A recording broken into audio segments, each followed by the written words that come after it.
ang Panginoon. At sa iyo. Happy Fiesta po sa inyo. No? Sa karamalan ng Batang si Jesus, ang Santo Niño, bahagi ho, kung minsan may iba pa na hindi nila kilala, sino si Santo Niño? Kung minsan ay kilala lang si Santo Niño bilang sa Santo Niño. Kaya bahagi ho, na makilala na si Jesus yan, nung bata.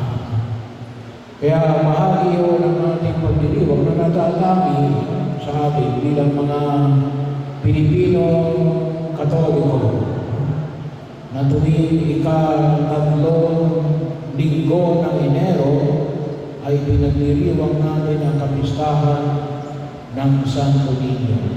Tanging tayo lamang mga Pilipino Katoliko ang nagdiriwang ng kapistahan na ito. At iba nating mga kapatid ng mga Pilipino na nasa ibang bansa, pero sa ibang lahi ay maaaring ibang linggo, depende, pero hindi ho lahat. Kaya isang karamalan at isang bahagi ho, ito rin ho, sa ayon sa kasaysayan namin bilang mga Pilipino, ito yung unang imahin na tinanggap natin sa kalauan ni Haring Humabon na ipinagkaroon sa atin bilang mga mananampalataya ang imahin ng Santo Niño. Na nagpaalala sa amin higit sila saan tulad ng pinahayag ko sa Ebanghelyo sa araw na ito. Kapag hindi kayo magbago, ang sabi ni Jesus, at tumulan sa mga bata, hindi kayo mapabibilang sa mga pinagaharian ng Diyos. Kasi yung paghahari ng Diyos ay hinalintulad ni Jesus sa pagtanggap katulad ng isang bata.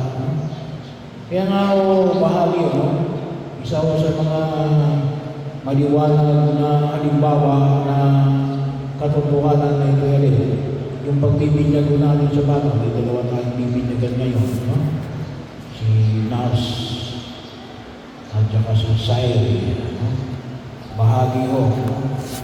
Sabi ko minsan, may mga iba tayong mga kapatid. Ito yung nagbibinyag ng bata. Bata pa lang yan. Ay maliwanag mo yung sabi ni Jesus. No? Kapag hindi kayo tumulat sa mga bata, hindi kayo mapapabilang sa pinagkaharian ng Diyos. Ay ang bata ang reference point pagkatapos hindi ka magbibinyag sa bata. Nasa kanila na nga, nasa kanila na yung paghahari ng Diyos. Tayo ay tutulad na lamang sa kanila. Hindi lamang sapagkat ito ang simbolo na kung tawagin nga po natin yung kadakilaan ng biyaya ng Diyos. Sapagkat wala pang ginagawa, ay ibinubuhos ng Diyos ang kanyang biyaya. Pero higit sa lahat yung yung kababaan ng loob. Kababaan ng loob. Yung pagtanggap sa kalooban ng Diyos. Katulad ng pagtanggap ng isang bata.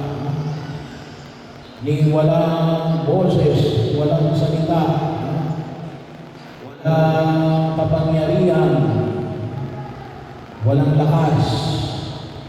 Pero bahagi yun na kung saan napakadali tumanggap ng kalooban ng Diyos. Kasi mababa ang loob Kaya po, napakahalaga yung kababaan ng loob. Sa kaligtasan, hindi mo tayo maliligtas kapag mayayabang tayo. Bahagi mo yun ang pinahayag sa atin sa Ebanghelyo ngayon kay San Mateo. Hindi kayo mapawabilang sa pinagaharian ng Diyos hanggang hindi kayo magbago at tumulan sa mga bata, sa kababaan ng loob. At bahagi rin ito na kung saan ay makikita natin na alin yung tunay na karunungan ay nagsisimula sa kababaan ng kalooban. So kaya yung kaligtasan, katotohanan, ay makakamit lamang ng isang bata nang mayroong kalooban na katulad ng sa bata. Kaya kung isang may mga tao kahit na nasa kabila yung katotohanan, hindi nila makita dahil naunahan ang yabang. Kapag naunahan tayo ng yabang, ay hindi natin makikita yung katotohanan. Bakit? Bubulawin tayo na kayabangan. Pero yung tunay na naghahanap ng katotohanan, matatanggap yan ng alin ng may kababaan ng loob. Kaya po, kung lulusin, yung karunungan na hinahanap natin ngayon sa daigdig na ito, ay hindi gawa ng alin, may kung tawagin namin may technological advance. Hindi. Magsisimula yun sa pagtuturo ng kababaan ng loob. Mas madaling turuan ang mga mababa ang loob kaysa sa mga mayayabang. Kaya bahagi yun, kaya mga magulang, yun ang huwag namin kalimutan. Gusto nyo ang inyong mga anak, ito na yun ang umarap sa katotohanan.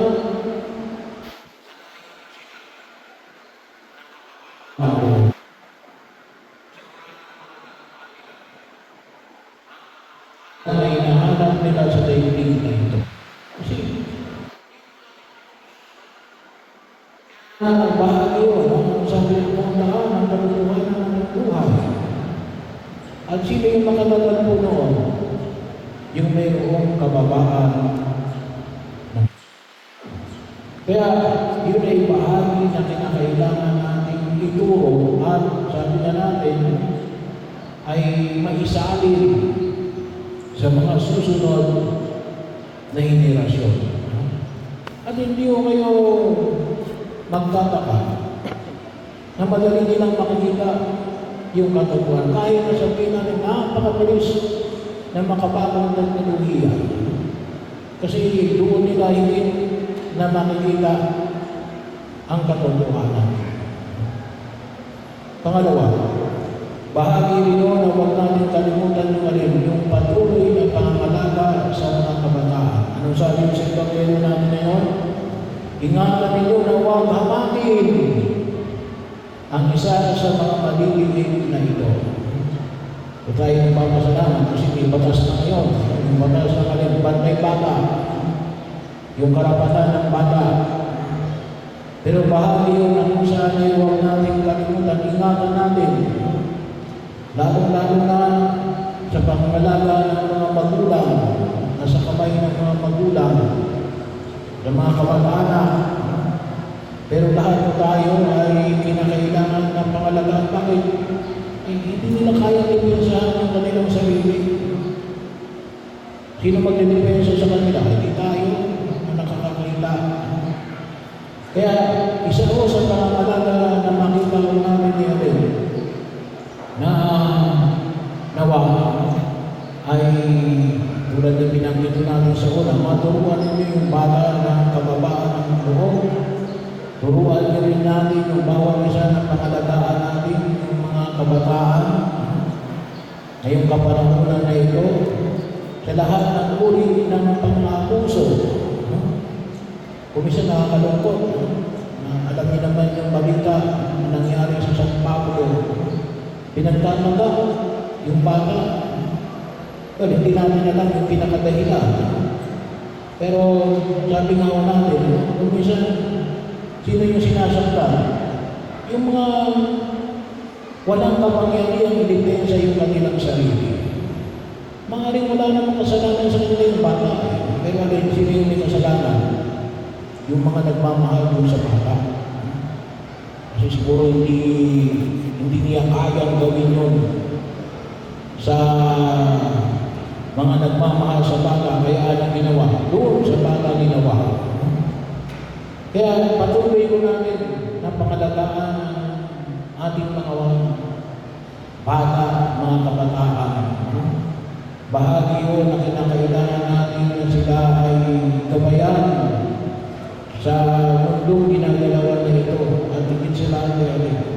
turuan na makita nila natin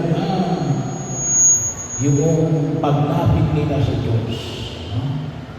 Huwag natin kalimutan na tayo rin naman ay mga anghel na nangangalaga sa mga bata. At ito yung tulong natin ngayon sa kapistahan ng Santo Niño.